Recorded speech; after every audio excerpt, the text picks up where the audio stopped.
Thank you very much, Excellencies, Mr. President, ladies and gentlemen. Well, as a Belgian national, I'm also quite supportive of the Belgian national team, so thanks indeed for your support. Let me start perhaps by providing indeed the apologies for the absence of Win Mijs, the CEO of the European Banking Federation, who couldn't be with us today.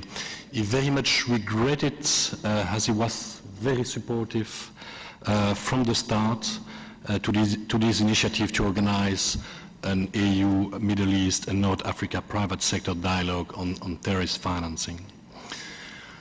I don't think I have to highlight further, given the recent events in Europe, including in Belgium, or elsewhere in the world, but also particularly, of course, in the Middle East and in North Africa, how much this issue is relevant at the present time. So when the Union of Arab Banks came to the EBF to state its intention to organize such an event, we immediately reacted positively. Not only because of the excellent relationship and cooperation we have with the Union of Arab Banks for some years already, but also because we are convinced that the relevant stakeholders from the public and the private sectors should indeed coordinate the efforts if they want to achieve some results on the fight against terrorist financing. So the launch of a similar platform in Europe as the one in the US, existing since 2006, can only be encouraged. The European Banking Federation, as representative of the banking sector in Europe and the banks in the EFTA countries, is of course very well aware of the important role of banks in this field, but also aware of the challenges and the difficulties and the limits banks face in this combat. This is why also we very much praise and size the importance of a cooperation with all relevant stakeholders, first amongst banks themselves, facing the same issues, but also importantly with the public sector. This is not only vital for cutting off the resource available for terrorists, but it's also vital for the integrity and the stability of the sector itself. The EBF, the European Banking Federation, has always taken its role very seriously in this field. Not only we have set up a specific working group, task force, dealing with financial sanctions, dealing with terrorist financing, but also we were at the origin some years ago of the European Consolidated Electronic List of Persons, groups and entities subject to financial sanctions, which is now hosted, maintained and updated by the European Commission. This database was developed to assist our members, the banks, in the compliance with financial sanctions which are aimed especially at preventing the financing of terrorism. Actually, there is a constant dialogue between the banking sector and the different services of the Commission, which we very much welcome, on the practical implementation of the sanctions. And by the way, the next meeting between the experts of the banking sectors and the expert of the Commission will take place now on Friday.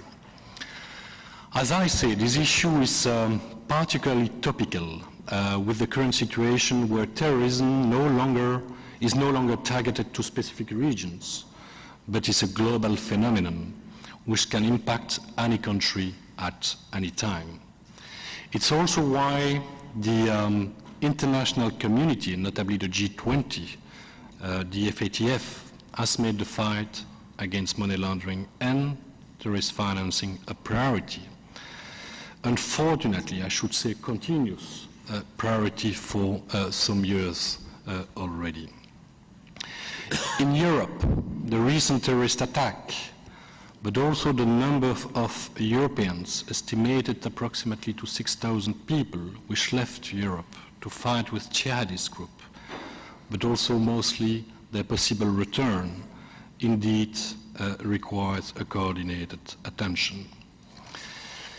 The issue is also particularly topical in Europe, given the recent adoption of the Fourth Anti-Money Laundering Directive and Counter-Financing Terrorist Directive in 2015.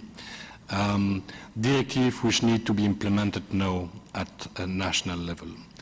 This directive will require additional efforts from the banking sector, notably in the identification of the threats and the risk faced by banks, as well as the identification of their clients, the beneficial owners, and the monitoring and the detection of suspicious or unusual transactions. But the banking sector, as it has, I think, already proven for years, notably by the level of investment in compliance and IT system, is committed to play its role. This directive also added some specific requirements to other stakeholders, including the public sectors, and this is very much welcome as well. For instance, the authorities in Europe, both at the European level and actually national level, have now to conduct their own risk assessment of the threats. The authorities are also required to set up a register or database which should help banks to identify beneficial owners, so improve corporate transparency. And there are some other requirements to authorities. All those tools should hopefully help the public and the private sector coordinating actions, applying relevant resources to mitigate the most important risk, identify, and thereby helping banks fulfilling their requirements more efficiently. The subject is also particularly topical given, indeed, as it was mentioned, the recent trends of de-risking observed in the banking sector. A trend for which policymakers at political level have expressed particular concern. These trends may indeed impact some regions, and notably some Middle East or North African countries, or some activities.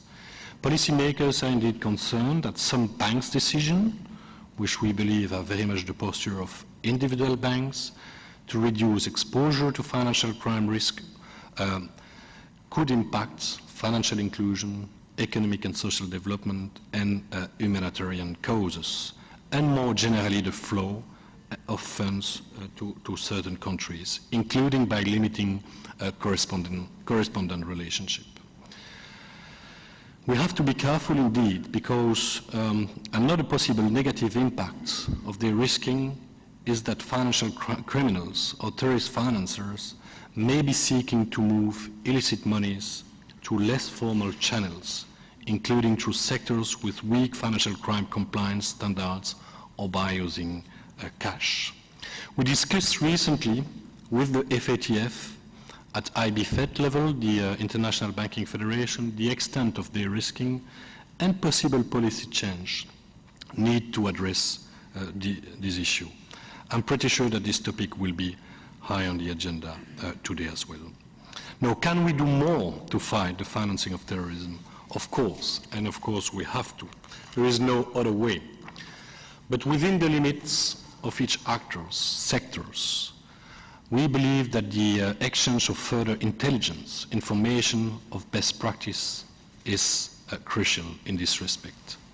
This could happen through more target liaison, education, monitoring, resource management, or better communications.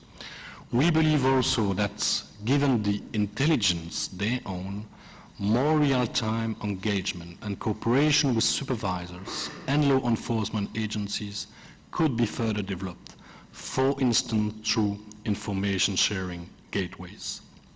So yes, there is still a lot of work ahead of us, and this is why I'm particularly pleased and looking forward to participate to today's discussion on how to improve the performance of the public and the private sector on the fight against terrorist financing.